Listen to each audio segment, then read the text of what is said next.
Hey everyone, Sam here. Thanks for joining me. I hope you're having a beautiful day wherever you are in the world. In this video, I'm going to show you how to paint a rural mountain scene which features mountains, trees, a meadow, some cows and a stream. Now the inspiration for this painting came from a plein air painting trip I took with my friend Andrew Tischler a couple of years ago, and we spent the afternoon painting in a place called the Martuki Valley, which is near the town of Wanaka in southern New Zealand. It was a great day and I got lots of photo reference and a plein air painting, and I've been meaning for the last 2 years to actually do a studio painting of this, so now finally here it is. Now if you're an artist or creative and you're looking to make your own website, then check out portfoliobox.net. It's an online website builder where you can create your own beautiful website to showcase your work to the highest standard. And it's really easy to use. You don't need to know any coding. The whole thing works through drop and drag, and there's lots of different styles and templates for you to choose from. You can start building your website right away, and then when you want it to go live, simply choose the plan that you wish to purchase. Now right now Portfolio Box are offering a 50% discount on any of their plans for the first year by typing in the discount code SAMERP50, and I've put the link and the discount code in the description box below. So check that out, portfoliobox.net, start building your website today. So I hope you enjoyed this video. Sit back, relax and let's roll the tape. So, as I said in the introduction, the inspiration for this painting started off with a plein air painting trip that I took a couple of years ago, and I met up with my friend Andrew Tischler, and we went painting together in a place called the Martuki Valley near Wanaka. Now the reason I love plein air painting so much is that it allows me to capture the atmosphere and the true colours and values of the scene that I'm painting on the day that I was there, and it's great reference to use when you're back in the studio. So I'm on my way to Wanaka at the moment, and Wanaka is about an hour north of Queenstown in New Zealand where I live.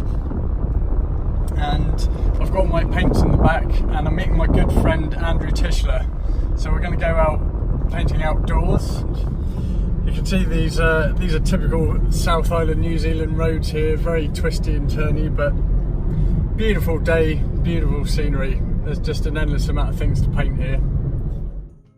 So I met up with Andrew and my painting project started first of all with Andrew and I trying to find a location to paint. There's some amazing views to paint around here, but the weather was a determining factor. We found a nice location, but it was just too windy to paint there, so we decided to head back to another location that we saw on the way. So we just looked at the Rob Roy Valley Glacier. Now we're just walking back to the car and we're going to go find a spot to paint. Hey Andrew! What's up? We're going to go find a spot to paint. Yes we are. So we're going to try that, but that was a little bit exposed. Yeah, it was. A bit too much wind in there, but it's very nice. But the other problem is it's too far to try and get our gear to the spot. Yeah, man. But down here I think we're going to have something better. We're probably not going to paint here though, just because it's too exposed and it's pretty windy, and I think our canvases will get blown away pretty quick. But we found a brilliant spot further back from where we came, so I think we're going to head there shortly. Alrighty, so we're getting all our gear set up and about to start painting. And if you can see it there, that's the view behind me that I'm going to paint. Lovely stuff. Cool, so I'm all set up, ready to paint in this beautiful little spot here, about half an hour away from Wanaka. And Andrew's just set up over there. So we're going to start painting.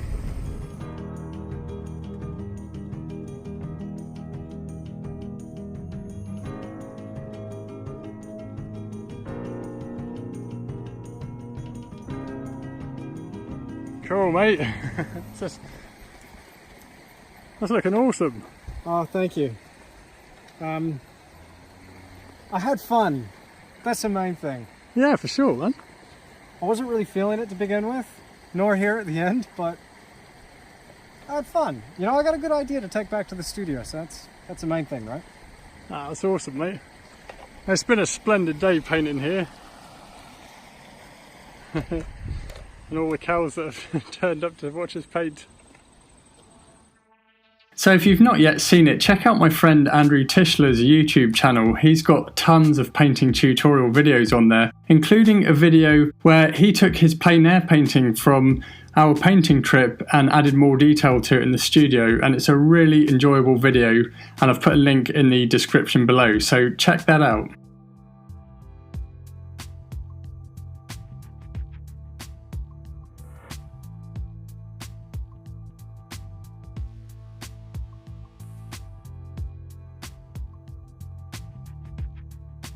I'm back in the studio now, and I'm finally starting on painting this scene of the Martuki Valley. I'm painting on a 10" by 12" linen panel, and I've toned it with a layer of burnt sienna, which just helps to warm up the painting as it comes through the paint layers, and really helps with colour and tone. When I begin a painting, the first thing I think about are values, and value is how light or dark a subject is, so I find that the easiest thing to do is establish all your dark values and shadows first. So I look for where all the key values are in the landscape, which in this case includes the clouds, the mountain shadows and the tree shadows. These are the main shadows in the landscape. Now I find that by establishing the shadows first, you can quickly create a tonal dynamic in the painting, and it makes it much easier to add in all the areas that are in light in the scene that you're painting. It also helps to make it easier to get the saturation of the colours right as well. So what I did with this painting is I started by painting the cloud shadows first, and these are quite light in value, but I consider them shadows. And for this I mix ultramarine blue with burnt sienna and titanium white. The distant mountains are the next tier of depth within this landscape, and the shadows are much darker than the cloud shadows. I'm using the same colours that I used in the cloud shadows, but with less titanium white, which is going to make the value darker. As we come forward in the painting, those shadows are going to get much darker, as we will find our darkest darks in the foreground, and we'll also find our lightest lights there as well. But as we recede into the distance, darks are not quite dark and lights are not quite light, as that value scale narrows, so that's something to always keep in mind when you're painting a landscape.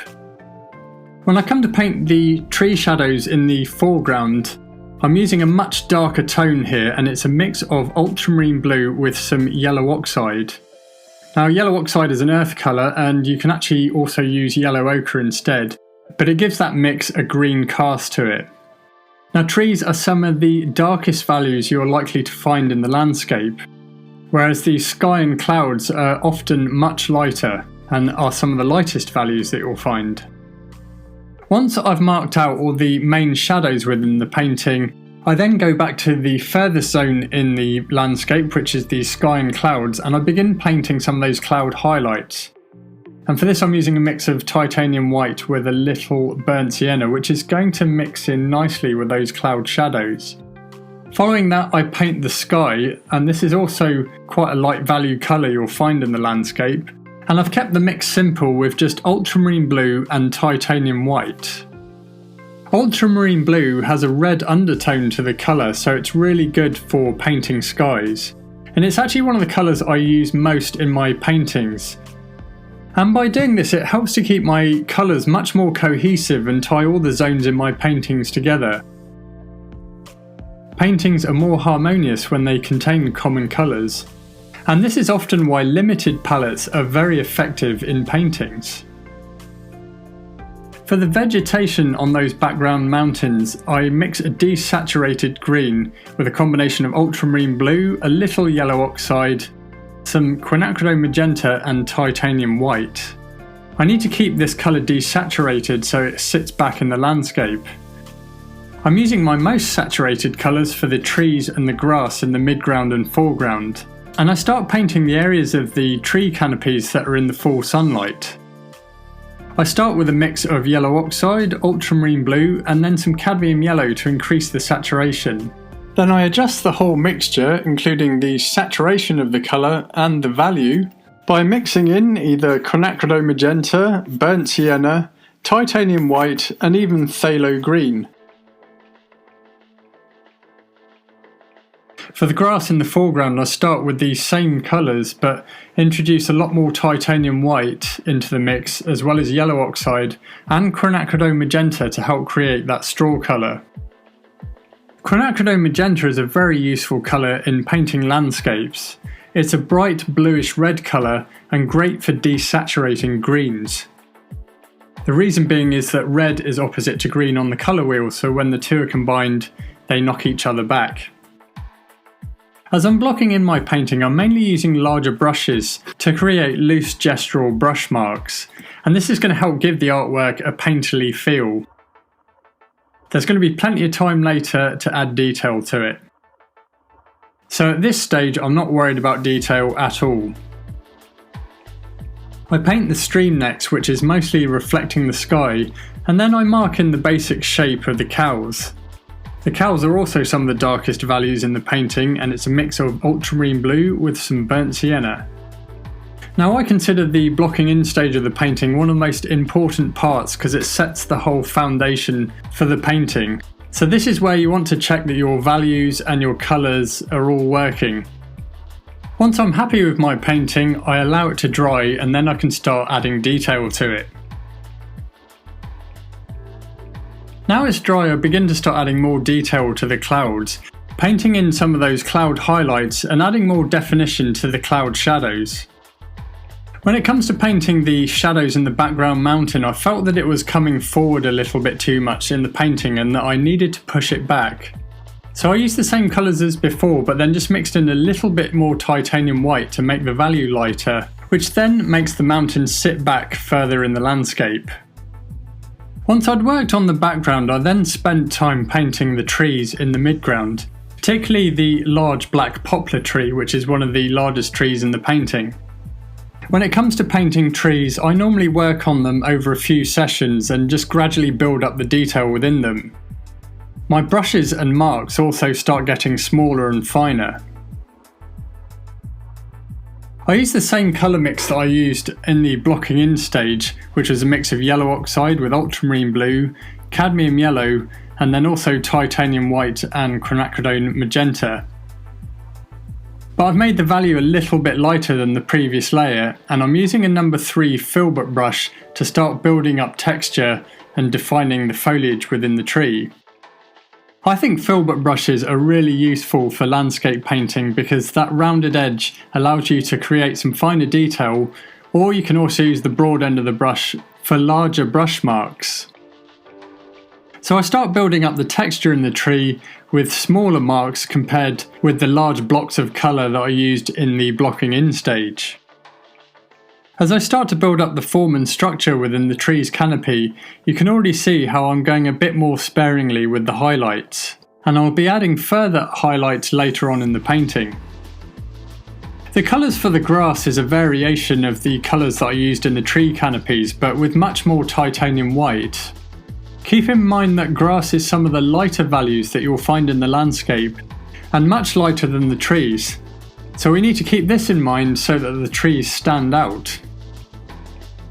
Now, once I'd worked on some of the major zones within the tree canopies that are in full sunlight, there came a point where I needed to restate some of those darks and the tree shadows. There are some occlusion shadows within the trees, areas that are just pitch black, but then there's also quite a bit of reflected light in those tree shadows. And the reflected light, which I'm going to paint later on, is going to help communicate a 3-dimensional form within these tree canopies. I start adding more layers to the grass in the foreground, and then I go back to that large black poplar tree to paint some more highlights in the tree canopy. And what I've done here was I'd taken my existing green that I'd already made, but then added much more titanium white and a little bit of cadmium yellow. I'm using a number 0 synthetic round brush here to paint a few highlights within the tree canopy. At this point the painting was well underway, and I then spent some time working on the stream in the foreground, painting the water and the rocks and boulders within the stream. I'm using much finer brushwork here, keeping in mind that the stream is reflecting the sky. The boulders and stones within the stream are a low chroma colour, and chroma is another word for saturation. So we can keep our colour mixes simple here, and I've mostly used combinations of ultramarine blue with burnt sienna and titanium white. And I've adjusted the colour as to whether it's in the shade or the full sunlight. I'm able to use an old No. 2 flat brush to paint the suggestion of clumps of grass in the foreground. Old paint had gotten caught in the ferrule and it caused the bristles to splay out, probably due to me not cleaning them properly, but anyway, they make real good brushes for painting grass. So I do some more work on the grass here and then it's back to the trees again, and I'm able to define more of the tree canopy shapes by punching in some holes to communicate gaps within the tree canopies, and also just generally filling in some of the negative spaces around the trees. The next thing to work on in this painting are the cows, and I haven't really done anything to them since the blocking in stage. And that was mainly because I wanted to make sure all the surrounding elements were well underway, such as the stream and the grassy banks either side of it. So I'm getting into much finer detail work here using a No. 0 synthetic round brush. And I start painting the cow's fur, painting the reflected light within them and the highlights, and then painting the cow's faces. I've kept the colours really simple, so just ultramarine blue with burnt sienna for the cow's fur, and then for the faces I've used titanium white with a bit of burnt sienna mixed in, and for the shadow areas of the face, titanium white with ultramarine blue and a little burnt sienna. Once I'd finished working on the cows, I could now see an end in sight in this painting, and it's a question of just adding more details and a few highlights to get the painting finished. I add more details to the large black poplar tree, just painting in some more of those half tones to define the shape of the canopy more, and then adding a few highlights to the areas of the tree that are in full sunlight. I'm using a 00 synthetic round brush just to paint a few highlights to communicate leaves shimmering in the sun. And then after that I paint some reflected light in the shadow areas of the tree, some cool greens which I mixed using yellow oxide, ultramarine blue, cadmium yellow, a little quinacridone magenta and some cobalt teal. I then finish up the painting by adding in a few main stems and branches in the trees, and then just a few extra details within the grass in the foreground, and then adding more detail to the water and the stones and boulders in the stream. Now if you'd like to have a go at painting this artwork, check out the blog post that I've written that accompanies this video. It's available on my website and I've put a link in the description below. There's some reference photos there and a full list of colours and brushes that I've used. I also have a full-length version of this painting tutorial video which is available for sale from my website, and in this video I show you everything, including the whole painting process and mixing the colours which I demonstrate on my palette. And this video is also available to watch by subscribing to me on Patreon, and I've put all the links in the description below.